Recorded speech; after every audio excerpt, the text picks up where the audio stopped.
The story of Noah is a powerful narrative that resonates across different religions and cultures. In both Christianity and Islam, Noah holds a special place as a righteous man chosen by God for a monumental task. In Christianity, Noah's story is found in the book of Genesis, part of the Old Testament. It's a story of God's judgment on a sinful world, but also of his mercy and the promise of redemption. Noah is seen as a righteous man in a wicked world chosen by God to preserve life on earth. In Islam, Noah, or Nuh as he's known in Arabic, is considered one of the most important prophets. His story is mentioned in various parts of the Quran, Islam's holy book. Here, Noah is portrayed as a messenger of God, calling people to monotheism and righteousness. As we delve deeper into these two interpretations, we'll see how the story of Noah reflects the core beliefs and values of each faith.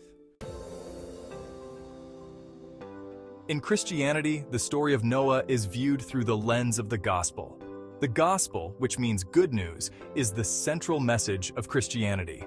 When Christians read the story of Noah, they see more than just a tale of a great flood and a righteous man. They see a story that points to the larger narrative of salvation. The flood is seen as a symbol of God's judgment on sin, while the ark represents God's provision of salvation for those who trust in him. Noah's obedience in building the ark, despite facing ridicule and skepticism, is seen as an example of faith in action. The waters of the flood are often compared to the waters of baptism in Christian theology. The rainbow that appears after the flood is seen as God's covenant promise, foreshadowing the new covenant that would be established through Jesus. The biblical account of Noah is found in the book of Genesis, chapters 6 to 9. It begins with God's observation of humanity's wickedness and his decision to cleanse the earth. But amidst this corruption, Noah stands out. God instructs Noah to build an ark, providing specific dimensions and materials. Despite the enormity of the task and the likely ridicule from his neighbors, Noah follows God's instructions precisely. The flood itself is described in vivid detail. For 40 days and nights, rain falls, and the fountains of the deep burst forth. After the waters recede, Noah's first act is to build an altar and offer sacrifices to God. God responds to Noah's offering by making a covenant, promising never again to destroy the earth by flood. In the Quran, Noah, or Nuh, is presented as one of the most important prophets in Islamic tradition. His story is mentioned in various surahs, or chapters of the Quran, with the most detailed account found in Surah Nuh, chapter 71. The Quranic narrative focuses on Noah's role as a messenger of Allah, sent to guide his people back to the path of monotheism and righteousness. The Quran portrays Noah as a tireless preacher, calling his people to worship Allah alone and abandon their idols. This emphasis on monotheism, or Tawheed, is a central theme in Islamic theology. Noah's mission is described as spanning 950 years, during which he persistently invites his people to faith, using various methods of persuasion. Despite Noah's efforts, the majority of his people reject his message. They mock him, accusing him of being misguided or seeking personal gain. The Quran describes their stubborn refusal to listen, even as Noah warns them of the impending punishment. Finally, Allah commands Noah to build the ark. The flood comes as a divine punishment for those who rejected Noah's message. Section 5. Building the Ark, Similarities and Differences. The construction of the Ark is a pivotal element in both the Christian and Islamic narratives of Noah's story. In both traditions, the Ark serves as a symbol of salvation and divine protection. In the biblical account, God provides Noah with specific instructions for building the Ark.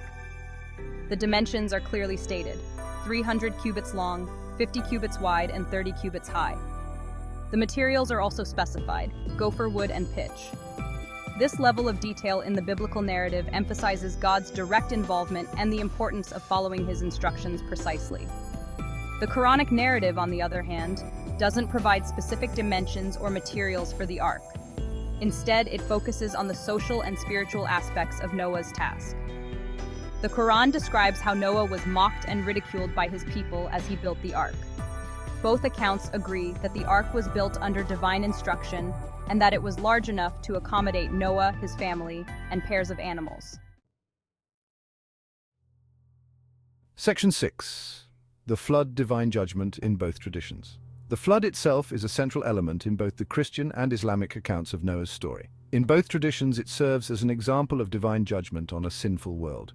In the biblical account, the flood is described in vivid detail. It lasts for 40 days and nights, with water coming not just from rain, but also from the fountains of the great deep.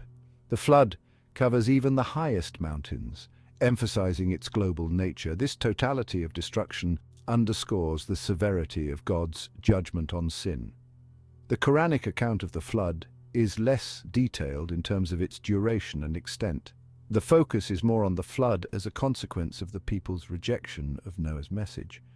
Both traditions agree that the flood was a supernatural event beyond the scope of normal natural disasters. Section 7. After the deluge, covenant and renewal. The aftermath of the flood marks a crucial point of both similarity and divergence in the Christian and Islamic narratives of Noah's story. In the biblical account, after the waters recede, Noah's first act is to build an altar and offer sacrifices to God. This act of worship is met with God's favor, and he makes a covenant with Noah and all living creatures. God promises never again to destroy the earth by flood, giving the rainbow as a sign of this covenant. The Quranic narrative doesn't mention a specific covenant or the rainbow. Instead, it focuses on the lessons learned from the flood event. The survivors, including Noah and the believers, are instructed to disembark and are blessed by Allah.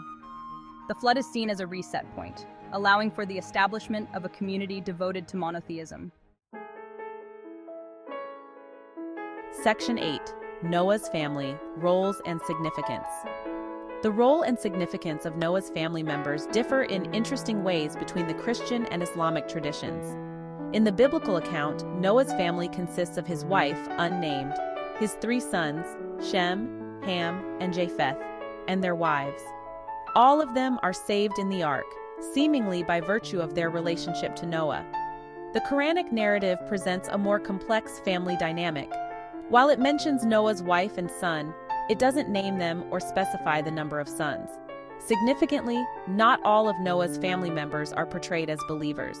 The Quran recounts a dramatic scene where Noah pleads with one of his sons to board the ark, but the son refuses, thinking he can save himself by climbing a mountain. This difference highlights a key aspect of Islamic theology, the idea that faith is an individual choice and responsibility, not inherited through family ties. Section 9. Lessons from Noah, moral and spiritual teachings. The story of Noah, in both Christian and Islamic traditions, is rich with moral and spiritual lessons. In Christianity, Noah's story is often seen as a lesson in faith and obedience.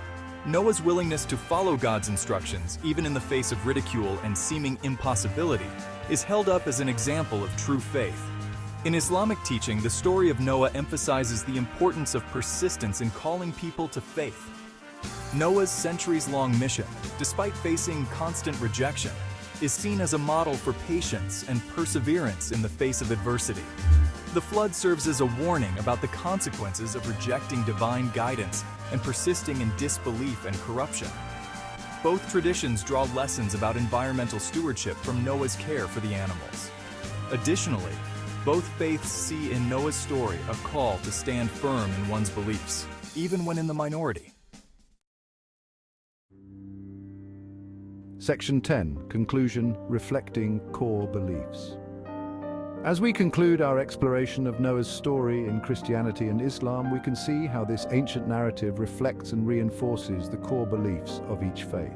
In Christianity, Noah's story is viewed through the lens of the gospel. It's seen as part of the larger narrative of salvation history, pointing forward to the redemption offered through Jesus Christ. In Islam, the story of Noah, Nuh, emphasizes the core Islamic principles of monotheism, Tawhid, and prophetic mission, Risala. Noah is portrayed as a tireless preacher, calling people to worship Allah alone. Both traditions offer profound insights into faith, obedience, and the human condition, reminding us of the enduring power of these ancient narratives.